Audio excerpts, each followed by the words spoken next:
भाजपा के लोग को पता चल गया है कि आने वाले 2024 में हमारा सफाया हो रहा है।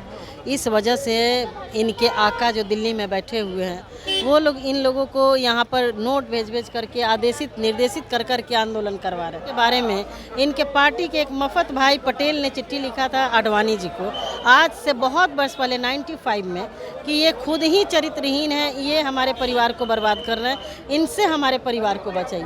आप देख रहे हैं न्यूज़ पोस्ट नेशन में आपके साथ अभिजीत सिंह। बिहार विधानमंडल का शीतकालीन सत्र चल रहा है, ऐसे में आज अंतिम दिन है और ऐसे में आज भी सत्र है जो बाधित रही और 2 बजे तक स्थगित कर दिया गया। हमारे साथ बात करने के लिए कांग्रेस के विधायक है प्रतिमा दास। मैम, लगातार शीतकालीन सत्र बाइकआउट हो रहा है, आज भी नहीं सत्र को चलने दिया। देखिए, भाजपा के लोग को पता चल गया है कि आने वाले 2024 में हमारा सफाया हो रहा है। इस वजह से इनके आका जो दिल्ली में बैठे हुए हैं वो लोग इन लोगों को यहाँ पर नोट भेज करके आदेशित निर्देशित कर के आंदोलन करवा रहे हैं। क्योंकि उनको पता चल गया है कि भाजपा जो है अब पूरे देश से उसका सफाया हो रहा है, 5 राज्यों में उसका सफाया होना तय है। इसके बाद पहले आप देख लीजिए कि पश्चिम बंगाल में, बिहार में भी था, तो माननीय नीतीश कुमार और महागठबंधन के लोगों ने इनके मंसूबे पे पानी फेर दिया। इस तरीके से हिमाचल प्रदेश, कर्नाटका, तमाम राज्यों में धीरे धीरे भाजपा की सफाया हो रहा है।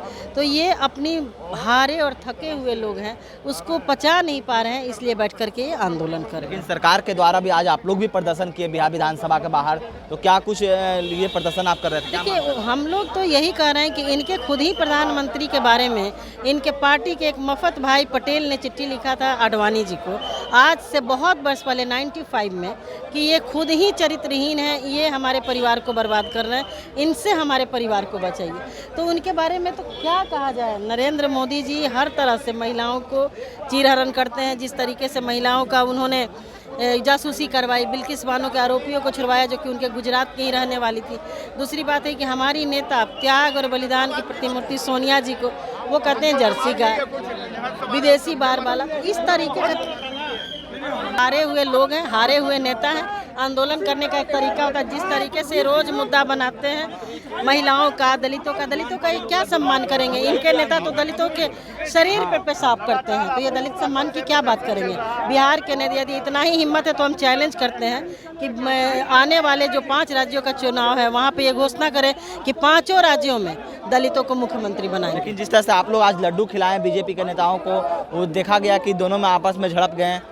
ये देखिए, ये लोकतंत्र है। लोकतंत्र में कोई व्यक्तिगत दुश्मनी नहीं होती है। ये ऐतिहासिक, क्या बीजेपी में पिछड़े लोग नहीं हैं, उसमें दलित नहीं हैं? तो जो ऐतिहासिक फैसला आया है बिहार में, उसको हम लोग खुशी के रूप में मना रहे हैं, होली और दिवाली के रूप में मना रहे हैं। हम लोगों ने कहा कि आप लोग भी मिठाई खाइए, खुशियाँ मनाइए। लेकिन आप लोगों की सरकार को दलित विरोधी बता रहे हैं, जिस तरह से जीतन राम मांझी को कल दलित बंगारू लक्ष्मण कौन थे जिसको इन लोगों ने बीजेपी के राष्ट्रीय अध्यक्ष पद से हटाया था? ये क्या दलित की बात करेंगे भाई? कैठो दलित इनके मुख्यमंत्री हैं बिहार में, कैठो पिछड़े मुख्यमंत्री हैं, कैठो ये सेक्रेटरी पिछड़ों को दिल्ली में बना। पिछड़ों की बात करते हैं, दलितों की बात करते हैं, जब पद देने की बात आती है तो पीछे हट जाते हैं या दूसरे के कंधे पे बंदूक रख के चलाना चाहते हैं। माननीय मांझी जी हमारे अभिभावक तुल्य हैं, उनका हम लोग सम्मान करते हैं। उनको नीतीश कुमार जी ने, उनके चेहरे पे तो चुनाव नहीं ना हुआ था।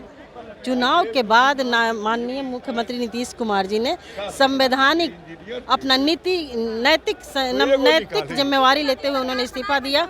इस्तीफा दे करके उनको चीफ मिनिस्टर बनाया था। तो कोई आपको इतना मान सम्मान देता है तो उसका आपको थैंकफुल होना चाहिए।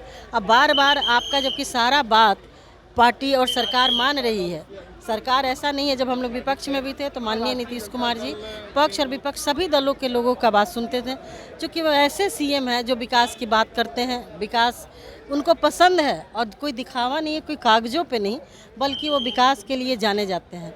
तो फिर वैसे सीएम से आपको मिलकर के बात करनी चाहिए। तो माननीय मांझी जी को अपने और अपने परिवार को राजनीति में किस तरह से सेट करे, इसकी राजनीति कर रहे हैं और भाजपा दूसरे को इस्तेमाल करना अच्छे से जानती है। चलिए, तो ये थे हमारे साथ कांग्रेस के विधायक प्रतिमा दास। इन्होंने क्या कुछ कहा आपने सुना। तमाम खबरों न्यूज़ पर के साथ नमस्कार।